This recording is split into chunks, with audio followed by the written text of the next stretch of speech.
नमस्कार प्रिय दर्शकों, स्वागत है आपका लाइव विद गुरु में। आज हम यौवन सुरक्षा पर लेकर बहुत ही उपयोगी वीडियो लाए हैं। शरीर माध्यम खलु धर्म साधनम।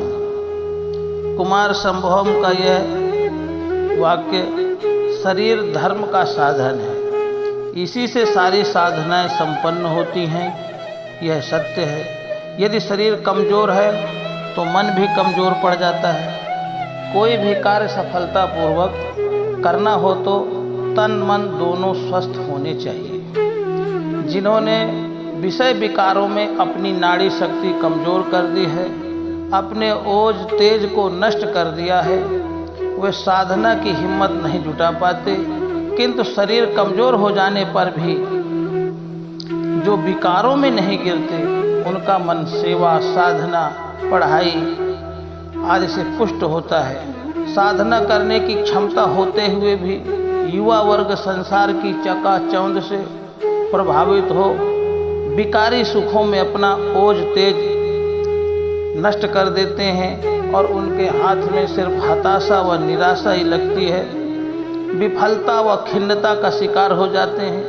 अपनी वीर शक्ति का महत्व न समझने के कारण ही बुरी आदतों में पड़कर उसे खर्च कर देते हैं, फिर जिंदगी भर पछताते रहते हैं। ऐसे युवक किसी को अपना दुख दर्द नहीं सुना पाते।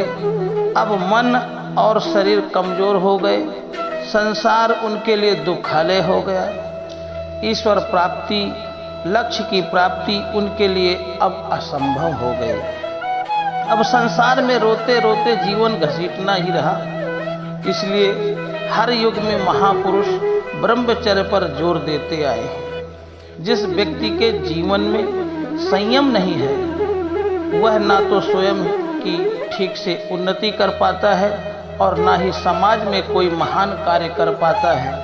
ऐसे व्यक्तियों से बना हुआ समाज और देश भी सच्ची सुख शांति व आध्यात्मिक उन्नति में पिछड़ जाता है। तो मित्रों, जानते हैं ब्रह्मचर्य क्या है? कर्मणा मनसा वाचा सर्वावस्थासु सर्वदा सर्वत्र मैथुन त्यागो ब्रह्मचर्यम प्रचक्षते। सभी अवस्थाओं में मन और वचन तथा कर्म तीनों से मैथुन का सदैव त्याग ही उसे ब्रह्मचर्य कहते हैं। भगवान वेदव्यास जी भी कहते हैं, ब्रह्मचर्यम गुप्तेन्द्रियस्योपस्थस्य संयमः। विषय इंद्रियों द्वारा प्राप्त होने वाला सुख का संयम पूर्वक त्याग करना ही ब्रह्मचर्य है।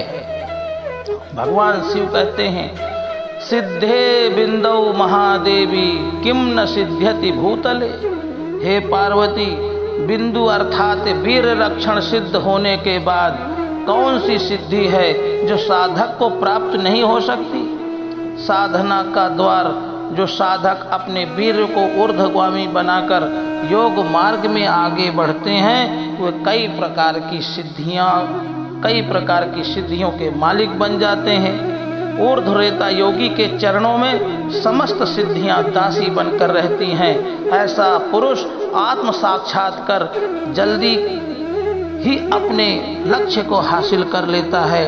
देवताओं को भी देवत्व इसी ब्रह्मचर्य के द्वारा प्राप्त हुआ है। ब्रह्मचर्य बड़ा गुणकारी है, जिससे मनुष्य को नित्य ही सहायता मिलती है। जीवन के सब प्रकार के खतरों में सहायता मिलती।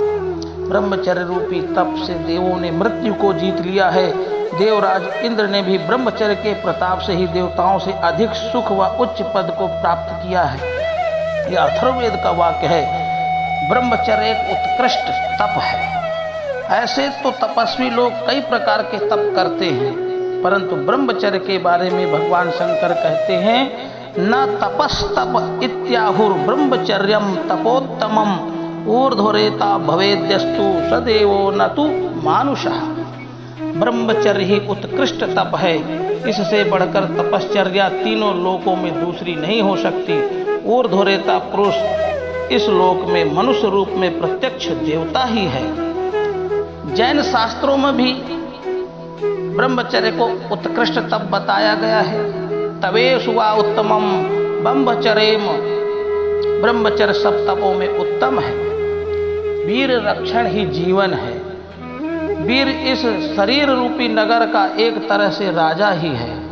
यह राजा यदि पुष्ट है, बलवान है, तो रोग रूपी शत्रु कभी शरीर रूपी नगर पर आक्रमण नहीं करते।